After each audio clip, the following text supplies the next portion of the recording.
Hello friends, नमस्कार. मी भारत बापू Savalwade, Latthe education society Sangli संचलित Shrimati Akkatai नानाने high school तत्वाड, तालुका शिरोळ, जिल्हा कोल्हापूर या ठिकाणी विज्ञान शिक्षक म्हणून कार्यरत आहे. माझ्या भारत सावळवाडे या यूट्यूब चॅनलमध्ये मी सर्वांचं स्वागत करतो. आणि आज आपण इयत्ता 10वी विज्ञान आणि तंत्रज्ञान भाग 1 मधील प्रकरण क्रमांक 1 ग्रॅव्हिटेशन म्हणजेच गुरुत्वाकर्षण या प्रकरणातील तिसऱ्या भागाचा अभ्यास करणार आहोत. की या तिसऱ्या भागामध्ये आपण न्यूटनचा गुरुत्वाकर्षणाचा वैश्विक सिद्धांत अभ्यासणार आहोत. That means now we are going to study Newton's universal law of gravitation. Okay मित्रांनो, जसं आपण यापूर्वीच्या काही भागांमध्ये पाहिलेलं आहे किंवा काही पूर्वीच्या इयत्तांमध्ये आपण अभ्यास केलेला आहे की न्यूटननी गुरुत्वाकर्षणाचा सिद्धांत शोधून काढलेला आहे. आता गुरुत्वाकर्षणाचा सिद्धांत शोधून काढला म्हणजे काय, जसं मी पूर्वी म्हटलंय किंवा आणखी इतर ठिकाणी आपण वाचतो की गुरुत्वाकर्षण हे पहिल्यांदा न्यूटनलाच कळालं असं काही नाहीये. त्याच्यापूर्वीच्या काही लोकांना त्या गुरुत्वाकर्षण या संकल्पनेची जाणीव झालेली होती, परंतु न्यूटननी त्याला गणिती सूत्रामध्ये मांडण्याचा प्रयत्न केला. आता तो प्रयत्न त्यांनी कसा केला, कोणतं सूत्र वापरलं याबद्दल आपण पाहणार आहोत. त्याचबरोबर त्या सूत्रामध्ये वापरलेल्या ज्या गोष्टी आहेत त्याच्याबद्दलच्या त्या संकल्पना कुठून आल्या याच्याबद्दल सुद्धा आपण पाहणार आहोत. वेगवेगळ्या तज्ज्ञांनी, वेगवेगळ्या अभ्यासकांनी त्यापूर्वी ज्या गोष्टींचा अभ्यास केला होता, ज्या गोष्टी मांडलेल्या होत्या त्यांचाच वापर करून घेऊन, त्यांच्याच संकल्पना वापरून त्यांनी ते पुढील सिद्धांत मांडलेले आहेत. आणि त्यामुळं न्यूटन हे अतिशय प्रामाणिकपणानं मान्य करतात की जो शोध मी आता सांगतोय किंवा जे मी काही सांगतोय थोडंसं, ते माझं स्वतःचं नाही आहे, माझ्या पूर्वजांनी केलेल्या कामावर आधारित माझं पुढचं काम आहे. म्हणजे सांकेतिक भाषेमध्ये त्यांचं असं म्हणणं आहे की पूर्वजांच्या खांद्यावर बसून मला जे दिसतं ते मी आपल्यासमोर मांडतोय. हा प्रामाणिकपणा त्यांच्याकडे होता.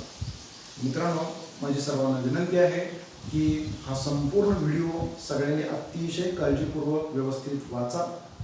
आपल्यासोबत वही पेन असावं आणि त्याच्या साहाय्यानं मी ज्या गोष्टी आता त्या ठिकाणी दाखवतोय त्या लिहून घेणं आवश्यक. आणि संपूर्ण व्हिडिओ पाहून झाल्यानंतर जर व्हिडिओ आवडला असेल तर जरूर लाईक करा आणि उपयुक्त वाटलं असेल तर इतरांच्यासाठी जरूर शेअर सुद्धा करा. आणि अन्य ज्या लोकांना अजूनपर्यंत माझं चॅनल माहिती नाही आहे तिथंपर्यंत हे पोहोचवा आणि त्या सगळ्यांना आपल्या या फॅमिलीमध्ये घेऊन या अशी माझी सर्वांना विनंती आहे.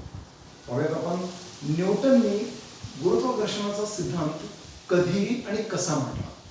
मित्रांनो, सध्या आपल्याला माहिती आहे 2020 ते 2022 या दरम्यानच्या कालावधीमध्ये लॉकडाऊन स्थिती कशासाठी आलेली आहे आपल्या सर्वांना माहिती आहे. कोविड-19 कोरोना व्हायरस जो आहे याच्यामुळे ही परिस्थिती आलेली आहे. म्हणजे कोविड डिसीज आलेला आहे आणि त्याच्या प्रसाराची रोकथाम व्हावी म्हणून आपल्याला ही लॉकडाऊन सिस्टीम नाईलाजाने स्वीकारावी लागलेली आहे. आत्ता जसं ही प्रक्रिया घडते अगदी तशीच वर्ष 1665 मध्ये सुद्धा घडलेलं होतं इंग्लंडमध्ये. आणि तेव्हा इंग्लंडमध्ये प्लेगची साथ आलेली होती. तर त्या प्लेगच्या साथीचा प्रसार होऊ नये म्हणून त्यावेळी लंडनमध्ये लॉकडाऊन सिस्टीम लागू झालेली होती. आणि मग त्यावेळेला युनिव्हर्सिटीजमध्ये शिकणारे जे काही सगळे विद्यार्थी होते या सर्व विद्यार्थ्यांना तिथून घरी सुट्टीला, सक्तीच्या सुट्टीला पाठवलेलं होतं. आता या दरम्यानच्या काळामध्ये म्हणजे त्या कालावधीमध्येच न्यूटनच्या मनामध्ये ह्या अशा प्रकारच्या संकल्पनांचा उगम झालेला आहे. या संकल्पनेची मांडणी करत असताना न्यूटन काय म्हणतात ते आपण पाहू. तर न्यूटन असं म्हणतात की समजा अवकाशामधील असतील किंवा कुठल्याही दोन वस्तू असतील, या दोन वस्तूंमध्ये परस्परांना आकर्षित करणारं एक बल असतं आणि त्या बलालाच त्यांनी ग्रॅव्हिटेशन किंवा गुरुत्वाकर्षण असं संबोधलेलं आहे. आणि हे सांगताना त्यांनी असं सांगितलं, suppose an object is there and another object is there. Both these objects are placed at a specific distance from each other. Then suppose the object A is having mass m, that is m1, and object B is having mass m2, then and the distance between these two objects is suppose d.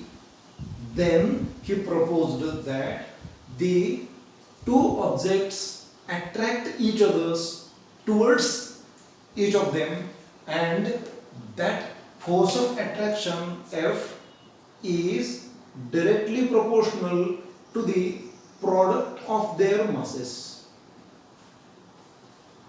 Okay, म्हणजे दोन वस्तूंच्या वस्तुमानांचा गुणाकार केला तर त्या गुणाकाराच्या प्रमाणामध्ये त्यांच्यामध्ये आकर्षण बल असतं, हे पहिलं स्टेटमेंट सांगितलं.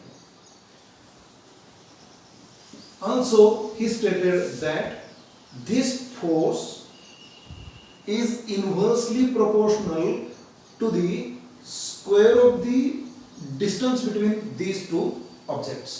म्हणजे त्या वस्तूंच्या मधील जे अंतर आहे त्या अंतराच्या वर्गाच्या व्यस्त प्रमाणामध्ये हे बल बदलतं. अशा दोन स्टेटमेंट्स त्यांनी केलेले आणि या ज्या दोन स्टेटमेंट्स केलेल्या आहेत या दोन स्टेटमेंट्सचं एकत्रीकरण जर केलं म्हणजे F is proportional to m1 into m2 divided by d square. तर अशी राशी आपल्याला मिळेल. आता ही जी राशी आपल्याला मिळाली या राशीमध्ये आपण हे प्रपोर्शनॅलिटी साइन काढून टाकूया, प्रमाणाचं चिन्ह काढून टाकूया आणि त्याच्याऐवजी आपण त्या ठिकाणी एक स्थिरांक घेऊया आणि हा स्थिरांक घेतल्यानंतर आपल्याला ही राशी आता आपल्याला अशी मिळते F is equal to G into m1 into m2 divided by d square. आता मित्रांनो हा जो G घेतलेला आहे हा G म्हणजेच गुरुत्वीय वैश्विक स्थिरांक आहे, युनिव्हर्सल ग्रॅव्हिटेशनल कॉन्स्टंट. मित्रांनो यासाठी हे जे काही D आपल्याला घ्यायचं आहे हा D कसा घ्यायचा आहे तर खगोलीय वस्तू किंवा ॲस्ट्रॉनॉमिकल ऑब्जेक्ट्स आकाराने खूप मोठे असतात आणि खूप मोठ्या आकाराच्या असलेल्या त्या वस्तू ज्या काही आहेत त्यांचा वस्तुमानाचं एक केंद्र असतं, सेंटर ऑफ ग्रॅव्हिटी असतं आणि ती सेंटर ऑफ ग्रॅव्हिटी तो जो बिंदू आहे त्या बिंदूंच्या पासून ते अंतर मोजावं लागतं. हा एक मुद्दा अतिशय महत्त्वाचा आहे, तो लक्षात घ्यावा लागेल. ॲस्ट्रॉनॉमिकल ऑब्जेक्ट्स हे बहुतेक सहसा सगळे गोल असतात म्हणजे स्फेरिकल शेपमध्ये असतात. तर त्या स्फेरिकल शेपचा जो काही गुरुत्वमध्य असेल, सेंटर ऑफ मास ज्याला आपण म्हणूया किंवा सेंटर ऑफ ग्रॅव्हिटी ज्याला म्हणूया, तो बिंदू घ्यायचा आहे आणि दुसऱ्या वस्तूचा सेंटर ऑफ ग्रॅव्हिटी जो आहे त्या दोन्हींना जोडणारी जी सरळ रेषा असेल ते जे अंतर असेल त्या अंतराला आपण म्हणायचं आहे D आणि मग त्याप्रमाणे आपल्याला हे गणित करता येतं. हे जे सूत्र आहे या सूत्रामध्ये कंडिशन्स कोणकोणते आहेत हे थोडंसं आपण या ठिकाणी लिहून घेऊया. Whereas F is equal to gravitational force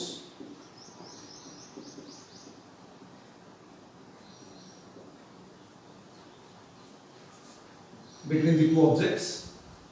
Then next is G is equal to universal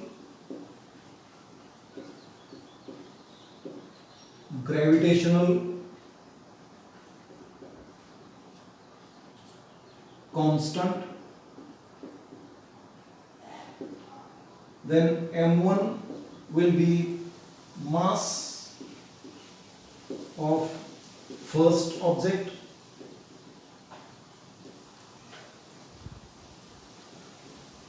Then m2 will be mass of second object.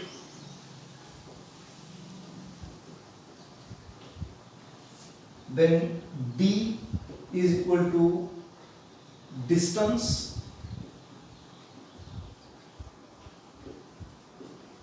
between two objects like this. म्हणजे इथं असलेल्या या सगळ्या गोष्टींचा अर्थ आपल्याला नीटपणाने लक्षात घ्यावा. यासाठी या सर्व गोष्टी आपण मांडलेल्या आहेत. मराठी माध्यमातील विद्यार्थ्यांच्यासाठी मी पुन्हा एकदा या गोष्टी मांडतो. न्यूटनच्या गुरुत्वाकर्षणाच्या सिद्धांताचा आपण वापर करतो. न्यूटनच्या गुरुत्वाकर्षणाचा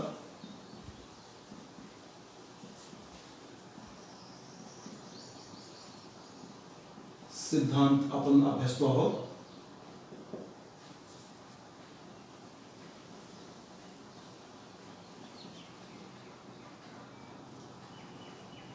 आणि हा न्यूटनचा गुरुत्वाकर्षणाचा सिद्धांत काय सांगतो की दोन वस्तू जर अवकाशामध्ये असतील तर त्या दोन वस्तूंमध्ये जे गुरुत्वाकर्षण बल असतं ते गुरुत्वाकर्षण बल त्यांच्या वस्तुमानांच्या गुणाकाराच्या समप्रमाणामध्ये बदलतं आणि तसंच ते बल त्या दोन वस्तूंमध्ये असणारं जे अंतर आहे त्या अंतराच्या वर्गाच्या व्यस्त प्रमाणामध्ये बदलतं.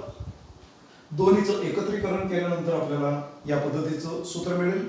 आणि या ठिकाणी अनुपाताचं जे चिन्ह आहे याच्याऐवजी आपण एक स्थिरांक घेतो आणि तो स्थिरांक घेतल्यानंतर आपल्याला सूत्र मिळतं F बरोबर Gm1 इंटू M2 छेद D चा वर्ग. याचा अर्थ F म्हणजे गुरुत्वीय बल.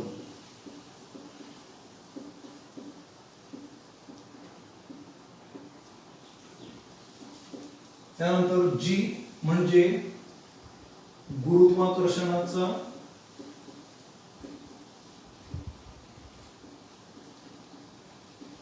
वैश्विक स्थिरांक.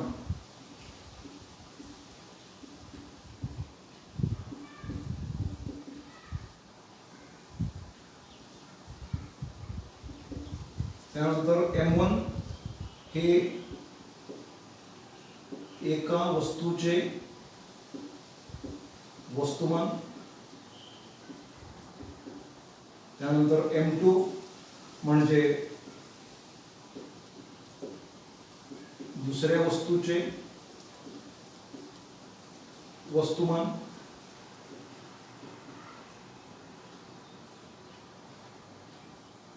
आणि D म्हणजे दोन वस्तूंमधील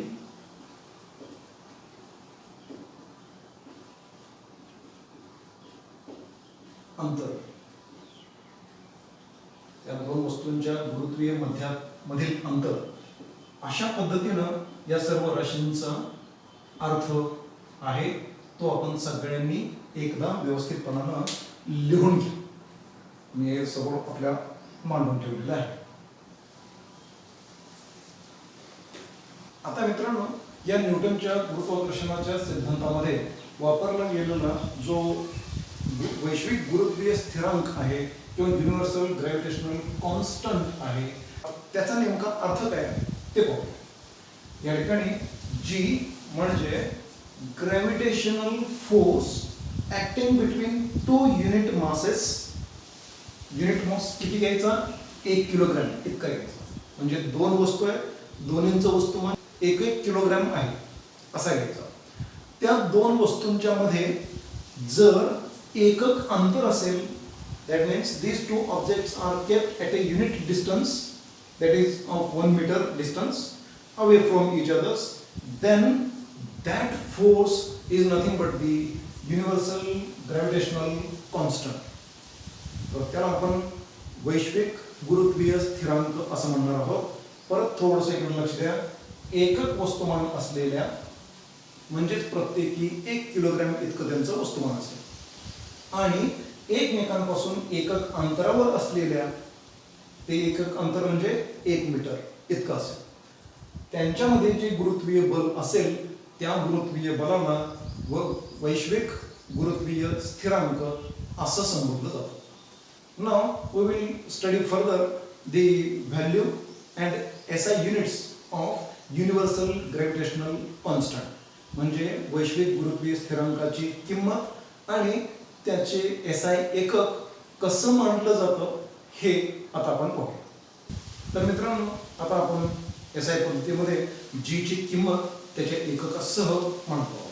तर इथं G is equal to 6.67 into 10 raised to minus 11 newton metre square per kilogram raise to 2 या पद्धतीनं मांडायचं आहे. आणि सर्वप्रथम ही किंमत हेनरी कॅव्हेंडिश यांनी स्वतःच्या लॅबोरेटरीमध्ये या स्थिरांकाचा शोध घेतलेला आहे. पृथ्वी एखाद्या वस्तूला आपल्याकडे किती प्रमाणामध्ये खेचते याच्याबद्दलची ही गणितं केली, एक गुंतागुंतीचा प्रयोग केला आणि हा प्रयोग करून यांनी या वैश्विक गुरुत्वीय स्थिरांकाची किंमत निश्चित केलेली आहे. हे याचं एकक आहे आणि हे एकक आपल्याला विसरायचं नाही आहे. त्याच पद्धतीने ही किंमत सुद्धा आपल्याला विसरायची नाही आहे, कारण पुढं अनेक न्यूमेरिकल एक्झाम्पल्समध्ये त्याची गरज लागते. Now this value of universal gravitational constant can also be written like this: G is equal to 6.67 into 10 raised to minus 11 Newton meter square into kilogram raised to minus 2. Now this kilogram raised to 2 is taken into the numerator, therefore the sign will be changed. Okay. आता मित्रांनो आपण न्यूटनना अंतराच्या वर्गाच्या व्यस्त प्रमाणाचा काय संबंध आहे, त्याचं रिलेशन त्यांना घालावंसं का वाटलं, कशावरून ती संकल्पना घेतली, याच्याबद्दल आपण थोडक्यात पाहणार आहोत.